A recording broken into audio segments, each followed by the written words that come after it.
Hello there Scapers, my name is Xenavilius and welcome to my top 10 best updates of 2017 video. As the title suggests, I'm going to be going through the 10 updates that I think are the best updates of the year, starting with number 10 and going all the way to number 1. This is the first time I'm doing something like this, so obviously let me know what you think. A few things to note. Firstly, that this is obviously my opinion, although I have looked into all the updates of the year and I've analysed them to make my decision. At the end of the day, this is my opinion and there'll be some bias attached to it, so feel free to let me know what your top 10 is, whether you agree or disagree with any of these. Give me some opinions and things like that. I look forward to your comments below after you've seen the video as well. But without further ado, let's get started with number 10.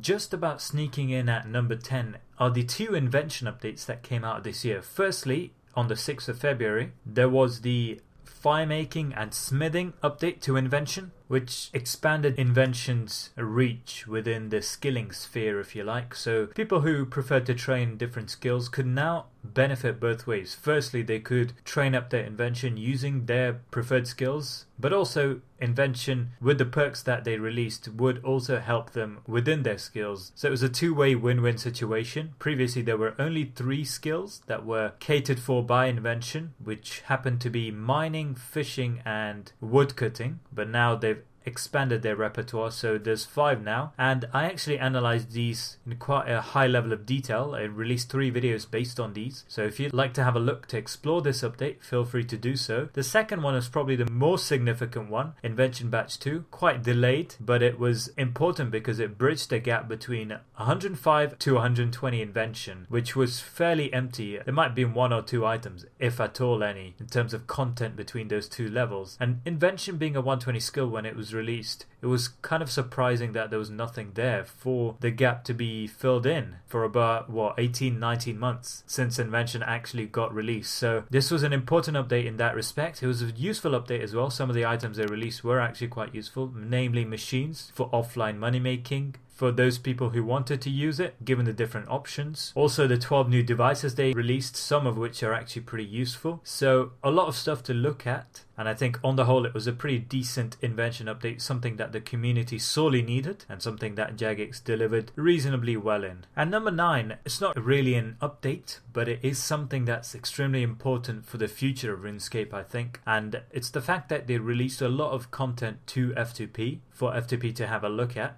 Some of these are some of the quests that you could say are pretty important to move on to bigger and better things within P2P. And these quests are, for example, Missing Presumed Death, Perils of Ice Mountain, Song of the Depths, Broken Home, and also the fact that they released the fletching skill as an F2P skill, and all combat abilities are now F2P abilities as well, except for a few that are unlocked by members' content. Not only this, but they also had a few weekends where they allowed F2P to access members' content for a given period of time. I think it was 72 hours. There were a couple of these I can remember. There might have been more. There might have been just one. I don't know. I can remember at least 1 or 2. That's for sure. So it's a good step in the right direction for the longevity of the game going into the future, but they still have to do a lot of things, I think, to make it more inviting for new players and make it less sort of overwhelming, especially at the start when you don't have a long window in which to hook new players into RuneScape before they lose interest. And that's the period where they need to focus on in the future, I think, such as the introduction. I would say Tutorial Island, but I'm pretty sure there's something else these days, isn't there? At number 8, we have Shattered Worlds. So Shattered Worlds is a combat minigame they released on the 2nd of May. It was one of the updates that I missed on release because I had exams, but I did explore it in quite a decent level of depth later on, thanks to their winter weekends where they introduced the new plus 50% Shattered Anima weekend as well, which was a great incentive for people to do Shattered Worlds. Now, on release, the rates and things were quite unbalanced, and they actually rebalanced the anima rates on the 21st of August, and since then it's been a really good place to go to unlock several things. Firstly, for Slayer XP, by just doing Shattered Worlds, you could get well over 600k Slayer XP an hour, probably pushing 700 and 800k just from the large lamps that you buy using anima. Secondly, for combat XP rates, some of the best combat XP rates in the game if you do the right worlds and progress in the right way. But finally, also adding the 2 abilities, but also adding the ability to buy the Slayer mask from there if you weren't lucky enough to get it from Treasure Hunter, which I wasn't. So a lot of things that were good about this update, not necessarily on release, but later on they fixed it, so props to them for that. And although there are polarizing opinions on this, I personally really enjoyed the actual gameplay. The fact that they mashed together a bunch of monsters that were underused, I guess, in the real game to form a coherent minigame using a very novel idea as well, similar to the Void Knight minigame. I forgot the name. What's it called? Pest Control, of course. How could I forget? And finally, the streak of competitiveness that it added within the community when people are pushing for like the top worlds, the top streaks and so on, which I'm not particularly interested in personally, but I know a lot of people that are, and I think it's really good to add something new to freshen things up as well. So combat needed a new minigame, to be honest. It had been a while since we had one, and I think this was a pretty decent minigame for that. You didn't have to spend too much time there if you didn't want to. You could unlock the things you wanted and get out, but on the other hand, if you did want to get some of the best, say, Slayer XP and combat XP rates in the game without caring about, say, Slayer points, then you could go there and do that as well. So all in all, a very good update. At number 7, we have SKILLCAPE perks. So SKILLCAPE perks were a very simple but ingenious idea whereby each 99 SKILLCAPE that you could purchase, i.e. for each level 99 you had, you could unlock these little bonuses that would grant small but potentially very useful abilities within the skills that you have 99 in. And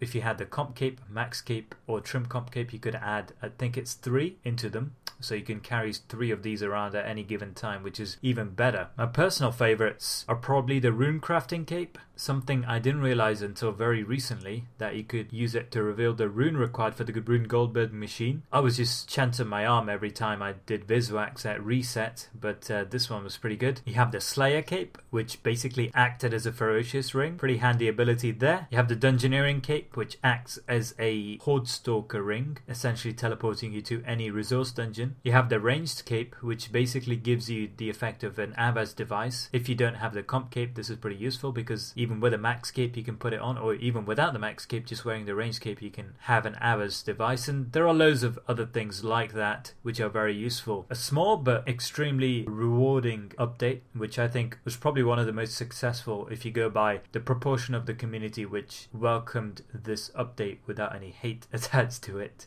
Coming in at number 6, we have the SOPHANEM Slayer Dungeon. Now technically this is something that was released alongside the Manifest update, but I wanted to talk about it separately because I also want to attach the Magister boss to it, so I can talk about both together because Magister obviously is part of the SOPHANEM Slayer Dungeon. Now the good thing about the SOPHANEM Slayer Dungeon is that it contains some of the best XP rates, Slayer XP rates in the game, also helped by its unique corruption effect, its unique looting effect, auto-looting ability, and the fact that you can combine quite a few different Slayer tasks for the same monster. For example, the corrupted Calphite Marauder would count as a corrupted creature as well as a Calphite. The Magister counts as a Soul Devourer, and so on. The combination of what I've just mentioned makes it one of the best places for Slayer in the game, not only in terms of loot, but also in terms of XP per hour, and also in terms of not having to pick up your drops, which is a key factor in sort of increasing your XP rates, your Slayer XP rates, because picking up drops obviously wastes time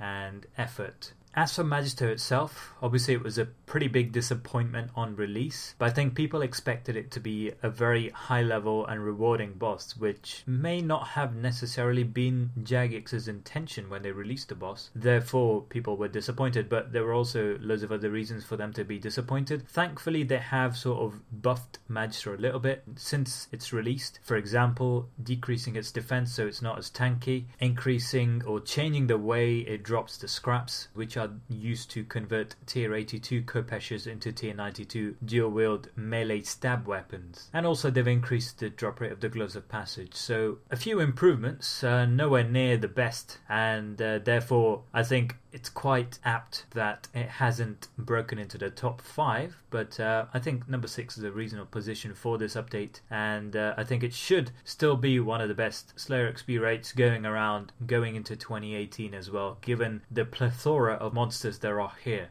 for you to kill. And number 5, so breaking into the top 5 now, we have the Revolution++ update. For me, one of the best, I guess you could say, quality of life updates of the year, because this changes RuneScape combat especially AFK combat and high level PVM completely. It changes AFK combat because now you can AFK more and still do almost the same amount of DPS as you would have done if you weren't AFK, especially at low level monsters where it doesn't require a lot of timing and strategy and skill to kill monsters. For example, God Wars 1 and God Wars 2 monsters, probably not God Wars 2, maybe God Wars 1 more, and Slayer still get really good XP rates, AFKing a lot more than you were able to. A great example of this is probably Abyssal Demons using a scythe. So using a scythe at Abyssal Demons, what you would have had to do was use normal Revolution, which would have only used the basic abilities, and you would have to activate Hurricane, Quake and Meteor Strike manually every few seconds. Now you can obviously tweak your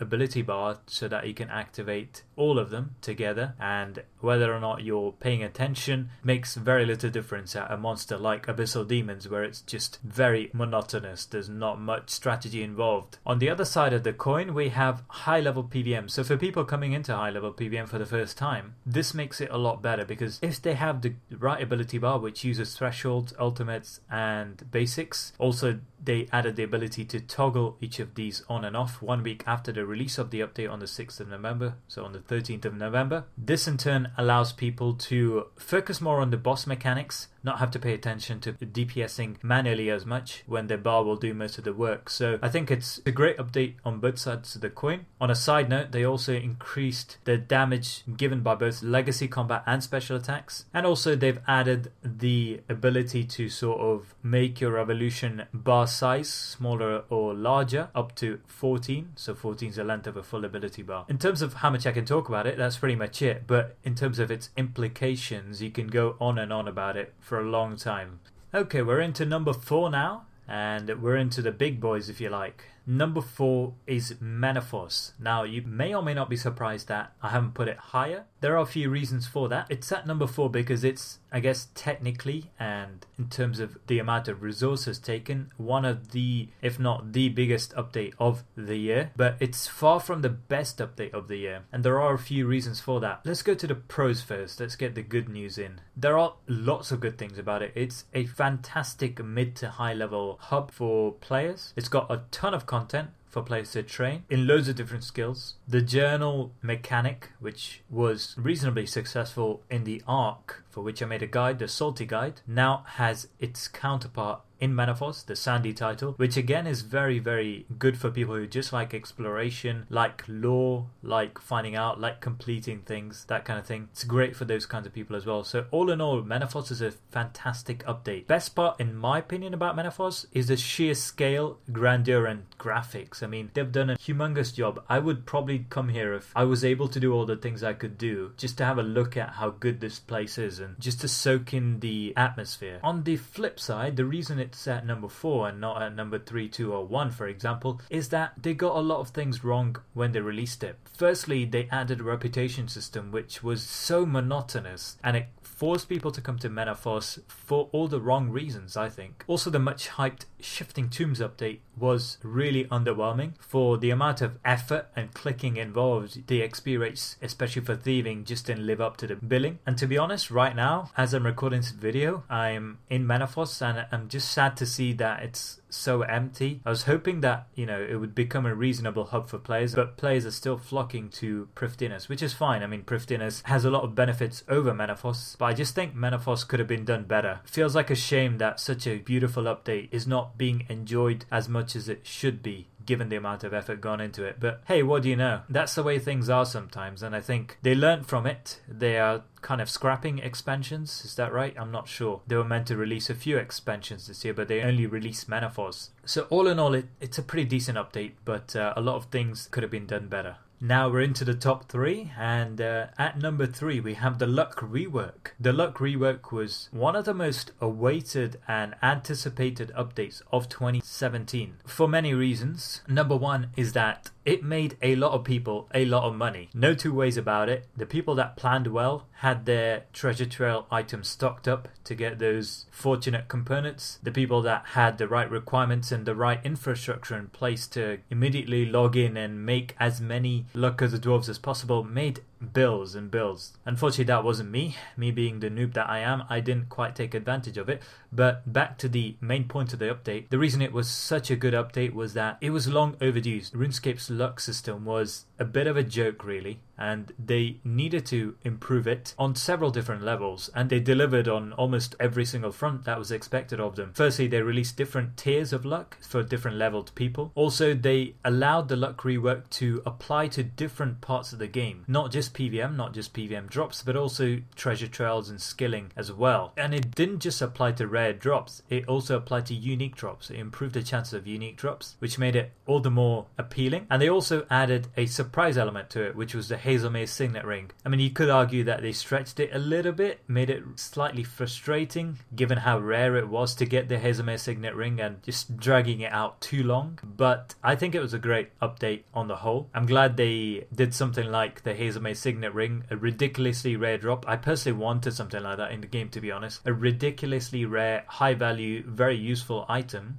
that if someone got could probably say, okay, I've ticked something off that I will never be able to get ever again. And the luck of the dwarves is basically the king of all rings, really. Lord of the Rings. Nothing else comes close unless you're rich enough to have a Hazelmaze signet ring, which has a chance of doubling drops, and that can only be gotten with the luck of the dwarves. So the luck of the dwarves on the whole was a very good ring. The whole update, I think, was great for the luck system, for RuneScape as a whole, to revive interest in skilling, in clue hunting, and in PVM. At number 2 we have, wait for it, it was a very difficult decision, but at number 2 we have Angel of Death. One of the first updates, one of the first big updates of 2017, which somehow is still at number 2. There are so many good things about this update. I could go on and on and on, but I'm going to list some of the main things that I found appealing. Number 1, it was such a simple boss, but at the same time accessible to almost every level of player, whether you were a noob getting into high level PVM or a seasoned PVMer. Everyone benefited from this.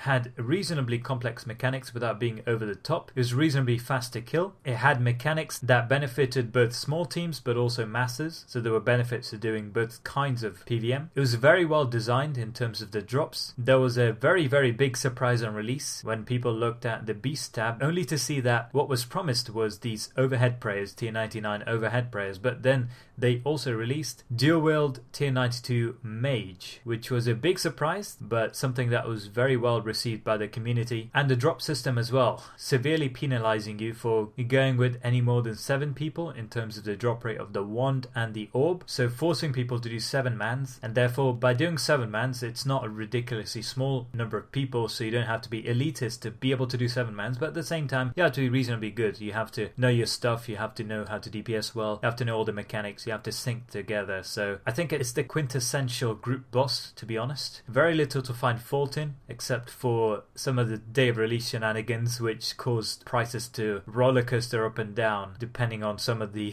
things that they said on day of release. But overall I think it's still one of the best group bosses in the game. It's definitely one of the best updates of 2017, and it really has set the template for future group bosses, I think, in terms of its success. And it's a shame that one of the best updates of 2017 happened to be one that was released in January, and there haven't been too many more to write home about since then. Before I reveal number 1, I want to talk about a few of the updates that didn't make it into the top 10, the honorable mentions if you like. So one of them was a Lost Grove update, which was visually and practically one of the best Slayer updates of the year. Gemstone Dragons, which on release was terrible, but they buffed it enough to make it a great Slayer monster to kill in the end for XP, not for loot. The Quick Prior update was a reasonably good quality of life update, although there are a lot of things that need to be fixed about it still. Dyed tier 92 weapons, Crystal Chin Chompers, combat pets, boss drop collections, and skilling outfits being available to be made through skilling, like the shark outfit, but also the other outfits now available through playing different minigames. And you may obviously argue that some of these should have been in the top 10, so let me know what you think after you see this bit, which is going to be at number 1. we have the Ninja, Quality of Life, and Patches. So I guess this doesn't really count as a unique update as such, but one of the best things that Jagex have done this year has been the regular release of these three types of updates, be it patches, Ninja updates, or Quality of Life updates. Especially Quality of Life updates. I think they've focused on that very well this year. I could reel off thousands of updates that they've done. I've made, I think, 2 or 3 videos at least on all these updates. It's very hard to focus on a few because they've done quite a few large ones, and I think generally the fact that Jagex have focused on these updates is great for the game, because it's all well and good releasing a lot of content, but at the end of the day, if that content is being released quickly just because it needs to be released, just because they want to get it out there, it's unpolished, it hasn't been tested well, it's causing a lot of other bugs, then that's not really on, is it? And the fact that there were so many bugs in the game that needed resolving, some of them fundamental bugs as well, was starting to get really annoying for players, and probably beyond just annoying. I think people were turning away from the game because of the fact that there were so many unresolved bugs. And even though the fact that there are new bugs in the game every time an update is released hasn't really changed, at least they're trying. They have dedicated a team to these bug fixes. They've dedicated so much more time and effort this year than they did previously on these, and I think that's paid dividends in terms of generally improving the escaping experience. Some of the big ones, I suppose, I could reel off are the Tooltip updates, the buffed bar update that Mod Shawnee released, still one of the best ones of the year I think, and the bug fixes to bosses, for example Telos, the max guild focus, being able to change your hit splat color, to talk about some of the smaller ones, and the December mega patch, which they released just before everyone really broke up for Christmas. So that rounds off my top 10. It was a pretty long video, sorry about that, but I wanted to get all of it out there. Relative to previous years, I think 2017 has been a pretty bad year in terms of updates in general, for a number of reasons, many of which I have touched upon in this video, but also the fact that they promised a lot more than they actually delivered, and some of those have been pushed back even further, such as the bank rework, one of, if not the most anticipated update that wasn't delivered in this year. A few other things like Solak, mining a smithing rework, and so on hopefully will be delivered in 2018, but that's just the way the year has been. A few shining lights like Angel of Death, patches, Mana Force, and the Luck rework, but even those weren't without their flaws and their bugs on release, but nothing to stop the press about apart from those. Hope you enjoyed it. Again, and like I said, it is my opinion, and you are more than entitled to have your own opinion. I'd actually be very interested to see what your opinion is. So please do let me know. Also, if you wouldn't mind giving me some general feedback on how this video was structured, how you would like it to be structured in the future, because I do have plans to do a lot more of these videos in the future, but obviously the way I do them will depend on what you think I should do to change them or improve them or make them shorter or longer or whatever. So please let me know. Thank you very much for watching. I hope you enjoyed it, and I will see you in the next one.